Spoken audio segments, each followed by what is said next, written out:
Hi, this is Ilma Art Studios photograph for today. A beautiful clay formation in nearby Orangeville where I lived. Hi, check my website at ilmaarts.com for more artworks and photographs. Today I'd like to share Isaiah 40 verse 21. It says, "Haven't you heard? Don't you understand? Are you deaf to the words of God? The words He gave before the world began. Are you so ignorant?" Here's my poem. Are you deaf to God's word? How long have you committed yourself to the Lord? Have you given up the standards of this world? Have you heard what He wants you to do for Him? Are you still deaf to God's word and continue to sin? The Lord has given you His word since it began. Have you been touched by the coming of His Son? Jesus Christ modeled obedience and humility to all. Are you emulating Him so you won't easily fall? Here's my essay. Studies have linked untreated hearing loss effects to irritability, negativism or anger, fatigue, tension, stress and depression, avoidance or withdrawal from social situations. Isn't this so true as well when we are deaf to the words of God?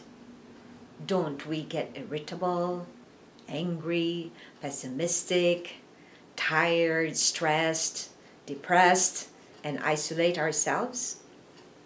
Our spiritual growth becomes hampered by the inability to feed and get nourished by the words that come from the mouth of God.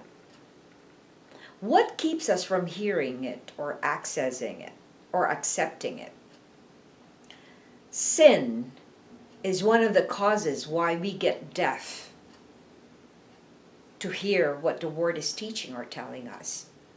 Wickedness makes us turn our backs to God and disable us to hear His voice and discern His will. Prayer. Lord, give us an ear that can actually hear your voice. Reflection. What can hamper us hearing and discerning God's will or God's word? As I mentioned earlier already, sin. Sin is something that blocks us from relating with God because we know that what we did is actually against what He wants for us to do or for our lives. When we sin, we almost literally close our ears like this to whatever He's saying.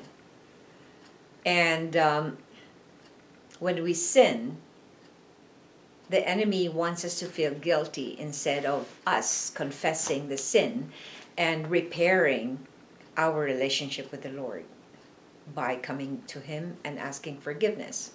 So when we sin or when we disobey the Lord, what happens is the enemy literally closes our ears and closes our eyes so that we don't hear and we don't see. And when he has captured us and stolen God's wisdom and stolen our ability to hear and to see what God is trying to teach us, then we become deaf and mute as well. We don't speak of God's word. We become deaf to what He's saying, and we become blind as well. We don't see what He's trying to teach us or tell us. So it's very important that we feed on God's word, because the more we feed on God's word, as in Timothy says, that it is the sword of our spirit. It is the only way that we can literally strike back at the enemy and stop him from hurting us or from drawing us away farther from God. God's word will actually literally, what do you call that? Kill that tactic that will give us a lie to replace that truth that actually God has given us. So the only way we can protect ourselves from being deaf to God's word is by being in the word every day, every hour, every minute. As in Joshua it says, meditate on it day and night.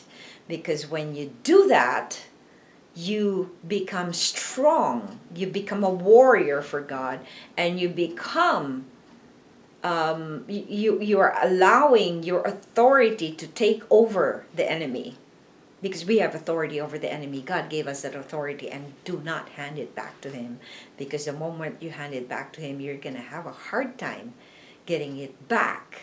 The only way you can get it back is through God's word. So feed on God's word, hunger for it, and seek the Lord every day, and do not allow any opening for the enemy to use it so that you can turn your back on God.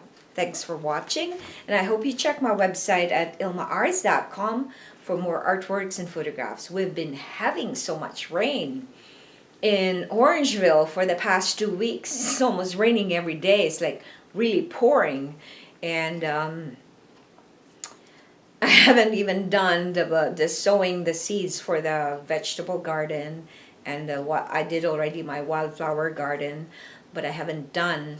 But I don't know if my wildflower garden is going to survive that too much rain, because it's gonna probably be drowning now from the too much rain. So I pray that we love the rain, we need the rain, but having too much of it every day is also not good for the plants, because they're gonna drown. So thanks for watching, and I hope you're enjoying this beautiful weather. God loves you so much. Don't ever forget that. And don't be deaf to God's word, because he wants you to hear every little thing that he's saying for your own sake. Take care.